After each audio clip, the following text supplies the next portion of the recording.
શ્રી પરમાત્મને નમઃ. શ્રીમદ્ ભગવદ્ ગીતાની યાત્રામાં આજે આપણે આવી પહોંચ્યા છે અધ્યાય 8મો અક્ષર બ્રહ્મ યોગના શ્લોક ક્રમાંક 27 પર.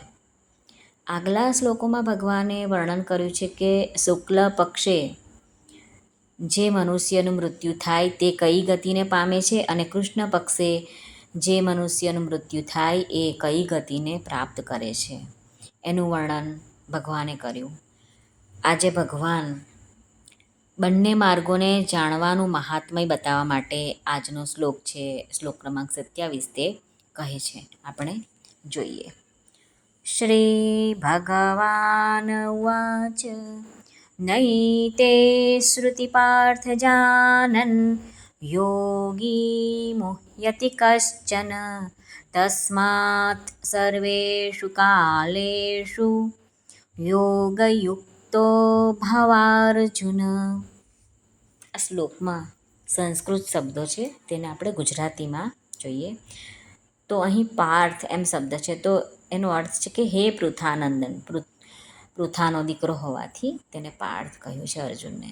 એ તે આ બંને શ્રુતિ એટલે માર્ગેને, જાનન એટલે જાણનારા, કશ્ચન કોઈ પણ, યોગી એટલે યોગી, ન મુહ્યતિ મોહિત થતો નથી, તસ્માત એટલે માટે, સર્વેષુ એટલે સર્વ, કાલેષુ એટલે કાળે, યોગયુક્ત યોગથી યુક્ત.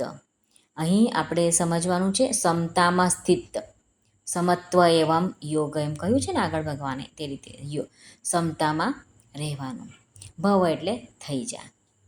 આ શ્લોકનું ગુજરાતી જોઈએ તો શ્રી ભગવાન અર્જુનને કહે છે હે પાર્થ, આ બે માર્ગોને જાણનારો કોઈ યોગી મોહ પામતો નથી.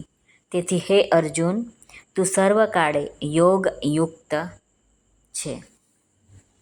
સાધક સંજીવનીમાં જે રામ સુખદાસજી વિવેચન કરતા હતા તેનું વર્ણન આપણે જોઈએ. મહારાજ કહે છે કે નૈતિ શ્રુતિ પાર્થ જાનન યોગી મુહ્યત કશ્ચન, એટલે કે શુક્લ માર્ગ પ્રકાશમય છે અને કૃષ્ણ માર્ગ અંધકારમય છે. જેમના અંતઃકરણમાં ઉત્પત્તિ વિનાશશીલ વસ્તુઓનું મહત્ત્વ નથી અને જેમના ઉદ્દેશ્ય કે ધ્યેયમાં પરમાત્મા જ છે, તે પરમાત્માની તરફ પ્રયાણ કરનારા સાધકો શુક્લ માર્ગી છે, એટલે કે તેમનો માર્ગ પ્રકાશમય છે. પરંતુ જેઓ સંસારમાં જ રચ્યા પચ્યા છે અને જેમનું સંસારિક પદાર્થોનો સંગ્રહ કરવાનું અને તેમનાથી સુખ ભોગવવાનું જ ધ્યેય હોય છે, એવા મનુષ્યો તો ઘોર અંધકારમાં જ છે. પરંતુ જેઓ ભોગ ભોગવવાના ઉદ્દેશ્યથી અહીં ભોગોથી સંયમ કરીને યજ્ઞ, તપ, દાન વગેરે શુભ કર્મો કરે છે અને મર્યા પછી સ્વર્ગ વગેરે ઊંચા લોકોમાં જાય છે, તેઓ અહીંના ભોગોમાં આસક્ત મનુષ્યોથી શ્રેષ્ઠ છે. તો પણ જન્મ મરણના માર્ગમાં હોવાથી તેઓ પણ અંધકારમાં જ છે. અહીં ભગવાન કહે છે કે કૃષ્ણ માર્ગવાળા ઊંચા લોકોમાં જવા છતાં પણ જન્મ મરણના ચક્કરમાં પડ્યા રહે છે. ક્યાંક જન્મી ગયા તો મરવાનું બાકી રહે છે અને મરી ગયા હોય તો જન્મવાનું બાકી રહે છે. એવા જન્મ મરણના ચક્કરમાં પડેલા તેઓ ઘાણીના બળદની જેમ અંતકાળ સુધી ફર્યા જ કરે છે. આ રીતે શુક્લ અને કૃષ્ણ બંને માર્ગોના પરિણામને જાણવાવાળો મનુષ્ય યોગી એટલે કે નિષ્કામ થઈ જાય છે. સાંસારિક ભોગોને પ્રાપ્ત થવામાં અને ન થવામાં જેનો ઉદ્દેશ્ય નિર્વિકાર રહેવાનો જ છે તે યોગી કહેવાય છે. તસ્માત સર્વેષુ કાલેષુ યોગયુક્તો ભવાર્જુન. સ્વામી રામ સુખદાસજી મહારાજાનું સુંદર રીતે વર્ણન કરે છે. તેઓ કહે છે કે જેનો એવો દ્રઢ નિશ્ચય થઈ ગયો છે કે મારે તો ફક્ત પરમાત્મા તત્વની પ્રાપ્તિ જ કરવી છે, તો પછી ગમે તેવા સ્થળ, કાળ, પરિસ્થિતિ વગેરેને પ્રાપ્ત થઈ જવા છતાં પણ તે વિચલિત થતો નથી, એટલે કે તેની સાધનામાં કોઈ વિઘ્ન આવતું નથી. તેનું લક્ષ્ય પરમાત્માની તરફ જ હોવાને લીધે સ્થળ કાળ વગેરેની તેના ઉપર કોઈ અસર થતી નથી.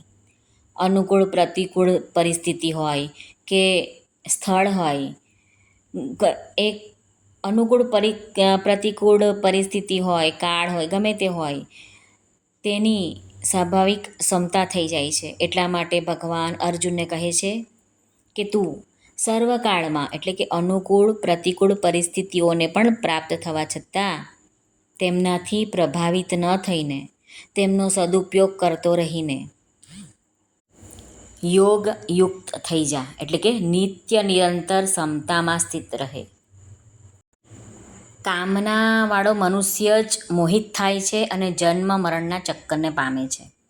શુક્લ અને કૃષ્ણ માર્ગે જવાવાળો મનુષ્ય નિષ્કામ થઈ જાય છે.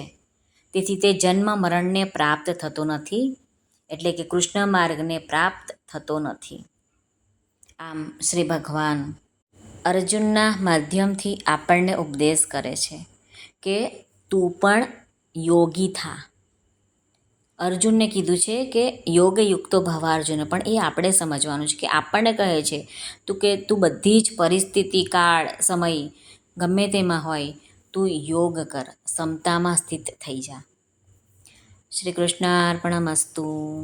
આપ સર્વને ભાવથી જય શ્રી કૃષ્ણ. રાધે રાધે. હરિઓમ તત્સત. જય ગુરુદેવ દત્ત. જય સ્વામિનારાયણ. જય માતાજી. નમઃ પાર્વતે પતે. હર હર મહાદેવ. હર સિદ્ધેશ્વર મહાદેવની જય. સર્વનું કલ્યાણ થાઓ, સર્વનું કલ્યાણ થાઓ, સર્વનું કલ્યાણ થાઓ. જો આપને આ વિડીયો પસંદ આવ્યો હોય તો લાઈક અને શેર કરશો, તથા આપણી આ ચેનલ પર, ધાર્મિક ચેનલ પર નવા આવ્યા હોય તો આ ચેનલને સબસ્ક્રાઈબ જરૂરથી કરશો, જેથી આપને નવા વિડીયો તમારા સુધી તરત પહોંચી શકશે. ધન્યવાદ.